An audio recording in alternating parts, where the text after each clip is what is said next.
रोशनी का कुछ ना कुछ इनकान होना चाहिए, हर घर में एक रोशनदान होना चाहिए, माथे पर चाहे हिंदू मुस्लिम कुछ भी लिखा हो मगर दिल में हिंदुस्तान होना चाहिए। या शांतता कमिटीच्या बैठकीसाठी मंचावर उपस्थित असलेल्या आपल्या तालुक्याच्या प्रशासकीय प्रमुख पांगरकर मॅडम, नगर परिषदेचे मुख्याधिकारी लोमटे साहेब, MSCBचे उपविभागीय अभियंता पाटील साहेब, आमचे सहकारी पोलीस स्टेशन प्रभारी भुसनूर साहेब, त्याचबरोबर SDM ऑफिसमधून आलेले नायब साहेब, आमचे सहकारी अधिकारी, पत्रकार बांधव आणि या ठिकाणी आवर्जून उपस्थित असलेले गणेश मंडळाचे सर्व पदाधिकारी, सर्व गणेश भक्त आणि सर्व समाज बांधव, हा जो गणेश उत्सव 2025चा येत आहे, आपल्या सगळ्यांच्या मनामध्ये एक चांगला उत्साह आणि एक आनंदाचा एक जल्लोष आपल्या मनामध्ये आतापासूनच निर्माण झालेला आहे। हा उत्सव केवळ गणेश मंडळांचा नाही, हा उत्सव सर्व समाज घटकांचा आहे, प्रशासनाचा आहे। आम्ही सुद्धा त्यामध्ये एक महत्त्वाचा असा घटक असणार आहोत। राज्य सरकारनं या उत्सवाला राज्य उत्सवाचा दर्जा सुद्धा दिलेला आहे। त्यामुळे या ठिकाणी प्रत्येक मंडळाची, प्रत्येक नागरिकाची आणि प्रशासकीय अधिकाऱ्याची सुद्धा भूमिका ही सकारात्मक असणं अतिशय अनिवार्य आहे। यामध्ये आजतागायत आपल्या शहरामध्ये हा उत्सव अतिशय शांततेच्या वातावरणामध्ये झालेला आहे।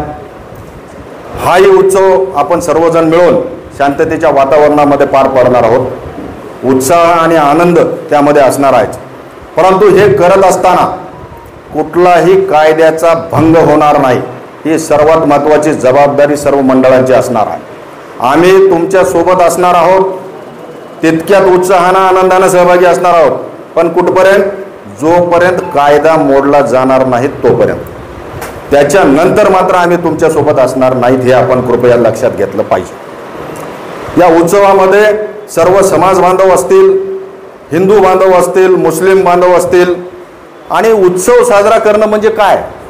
खरं पाहिलं तर एक सामाजिक एकता याच्यामधून निर्माण व्हावी, नवयुवकांना कुठंतरी व्यासपीठ मिळालं पाहिजे आणि समाजामध्ये काहीतरी चांगल्या घटना, चांगलं अवलोकन करून आपण पुढे गेलं पाहिजे, विकासात्मक दृष्टिकोन ठेवून आपण पुढे गेलं पाहिजे।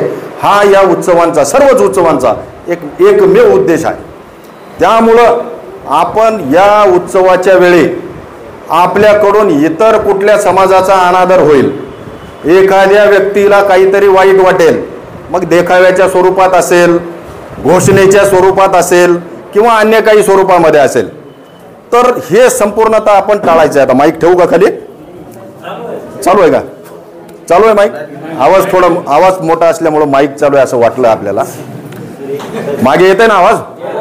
तर ही जबाबदारी, हा मुस्लिम बांधव सुद्धा या ठिकाणी आलेले आहेत, त्यांचं सुद्धा ईद मिलाद हा कार्यक्रम 5 तारखेला येत आहे। आणि बसा आपण यात,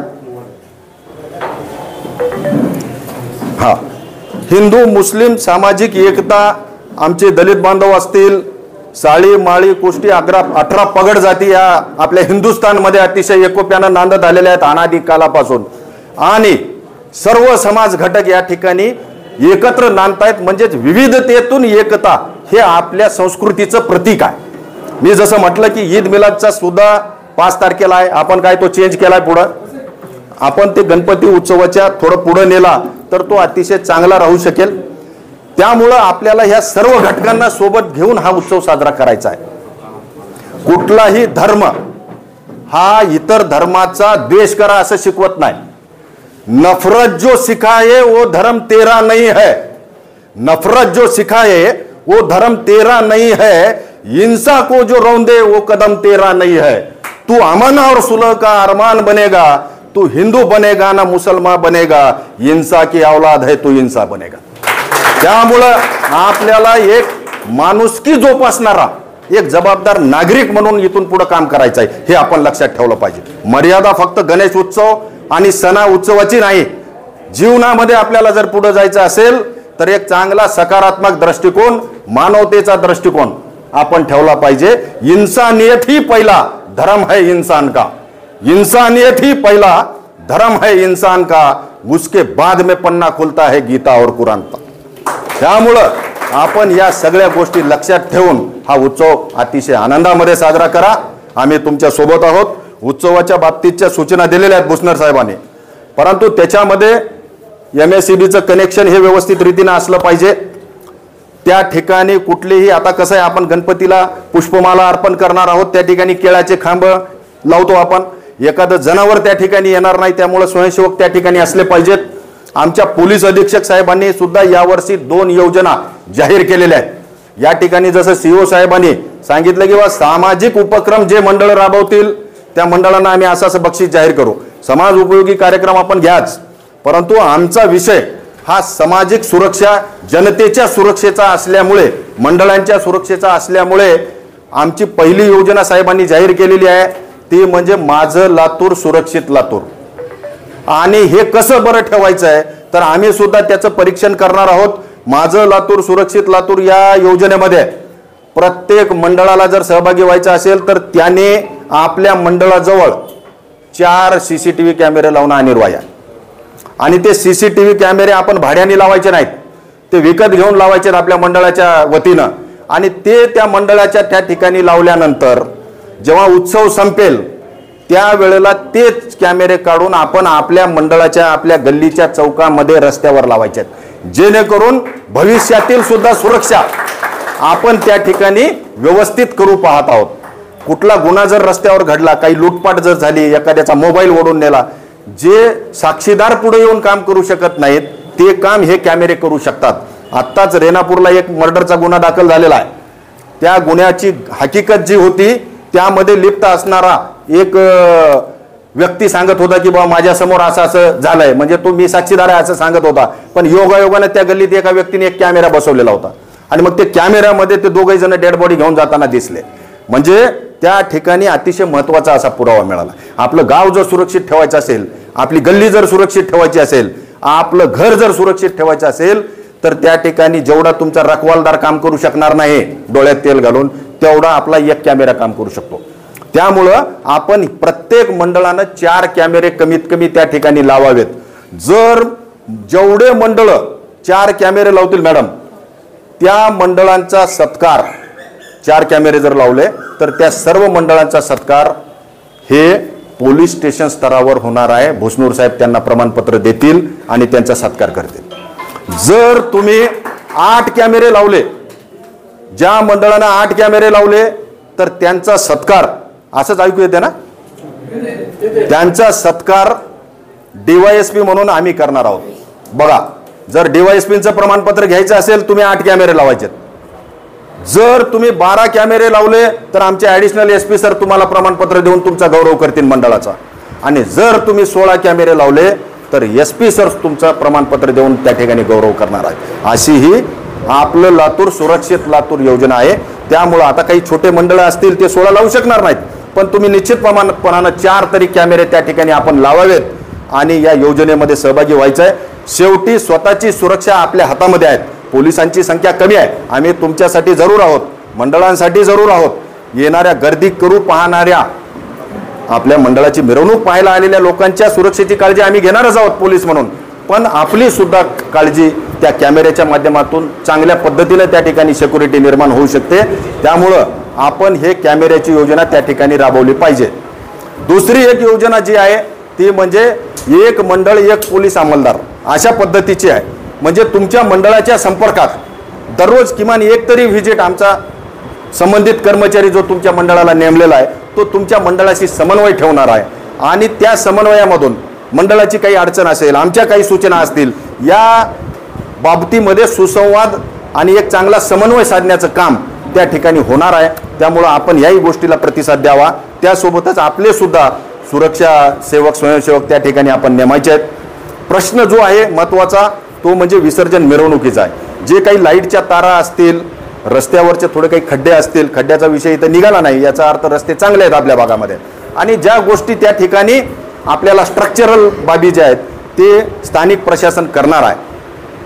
परंतु आपण ज्या वेळेला मिरवणूक काढणार आहात, गणेश मूर्तीची उंची आपण ट्रॅक्टरमध्ये ते ठेवणार, एखाद्या वाहनामध्ये जे ठेवणार, त्यावेळेला त्याच्या मागे एक आपण सुशोभीकरणासाठी लावलेला एक जो पडदा आहे, तो पडदा आणि बांबू जर उंच निघाले तर मग आपल्याला रस्त्यात त्या विजेच्या तारा अशा वर ढकलत जावं लागतं. कुठल्या तरी मंडळाच्या ट्रॅक्टरमध्ये करंट उतरला, अशा घटना एखाद्याच वेळेस घडतात, परंतु त्यामध्ये जीवितहानी होऊ शकते, जी कधीही भरून येऊ शकणार नाही त्या कुटुंबाची जी हानी होईल ते. त्यामुळं आपण या बाबतीमध्ये अतिशय सावध राहिलं पाहिजे. झेंडे असतील, भगवे ध्वज आपण घेतले तर ते त्या लोखंडी पाईपमध्ये नको आहेत. त्याचं कनेक्शन कुठं टच झालं तर अतिशय अवघड बाबी होऊ शकतात. तुम्ही आम्ही त्या व्हॉट्सअपवर आणि इतर बातम्यामध्ये ऐकलेल्या आहेत. तर ही स्वतःच्या जीविताची सुरक्षा, लहान मुलं असतात, लहान मुली असतात, महिला भगिनी असतात, तर ह्या सगळ्या गोष्टी आपण त्या ठिकाणी सुरक्षेच्या दृष्टीनं थोडंसं सावधान राहिलं पाहिजे. दुसरी गोष्ट जी आहे डॉल्बीची आहे. ध्वनी प्रदूषणाचा कायदा हा अत्यंत कठोर आहे. त्यामध्ये मागं काय झालं हा वेगळा विषय राहील, परंतु या ठिकाणाहून सक्त सूचना आहेत की कोणीही ध्वनी प्रदूषणाचं उल्लंघन करणार नाही आणि मीटर आम्हाला ठेवावंच लागणार आहे. मीटरच्या द्वारे मोजलं जाणार आहे आणि त्यामध्ये जर काही एक्सीड झालेलं असेल, त्यामध्ये उल्लंघन जर झालं असेल तर निश्चितपणाने त्याच्यामध्ये कारवाई होईल.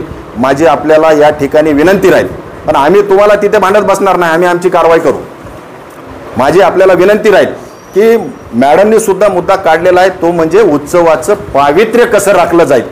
त्यामुळं आपल्याला उत्सवाचं पावित्र्य जर राखायचं असेल, आपण जर गणेशाला कार्यारंभाचा श्री गणेशाचा दर्जा दिलेला आहे, कुठलाही उत्सव असेल, कुठलंही शुभकार्य असेल तर आपण गणेश पूजन करतो आणि मग हे करत असताना या गणेश उत्सवाचं पावित्र्य कुठेही भंग होणार नाही याची काळजी आपण या ठिकाणी सर्वांनी घेतली पाहिजे. वेळेचं जे बंधन आहे, तुम्हाला जी वेळ दिली जाईल त्या वेळेच्या मर्यादेमध्येच तुम्ही मिरवणूक संपवली पाहिजे. कितीतरी वेळ आता आपण नाचत राहिलो तर त्याला काही मजा नाही. आनंद लुटला पाहिजे उत्सवाचा, परंतु त्याला एक पद्धत असली पाहिजे. ही थोडीशी कुठंतरी आपल्याला आता वैचारिक पातळीवर वैचारिक भूमिका आपल्याला घ्यावी लागणार आहे. त्यामुळं आपण हे थोडंसं पावित्र्य राखावं. दारू पिदाडे त्याच्यामध्ये नसले पाहिजेत. आमचे दारूचे छापे मारणारे स्क्वॉड तयार असतील, परंतु मंडळाचा कुठलाही कार्यकर्ता मद्यप्राशन करणार नाही याची आपण त्या ठिकाणी काळजी घ्यावी आणि त्याचं पावित्र्य आपण ठेवण्याचा प्रयत्न केला पाहिजे. आमच्या दोन्हीही योजनेमध्ये आपण पूर्णतः सहभागी व्हावं असं मला वाटतं. हिंदू मुस्लिम एकतेचं प्रतीक, सर्व समभावाचं प्रतीक, समतेचं प्रतीक यामधून निर्माण झालं पाहिजे. वेगवेगळे जे देखावे सुद्धा आपण जे कराल त्यामधून सुद्धा कुणाची भावना दुखावेल अशा पद्धतीचं काम कृपया आपण करू नका. तसा देखावा आपण 2 मिनिटं करतो, आपल्याला इथेच राहायचं आहे.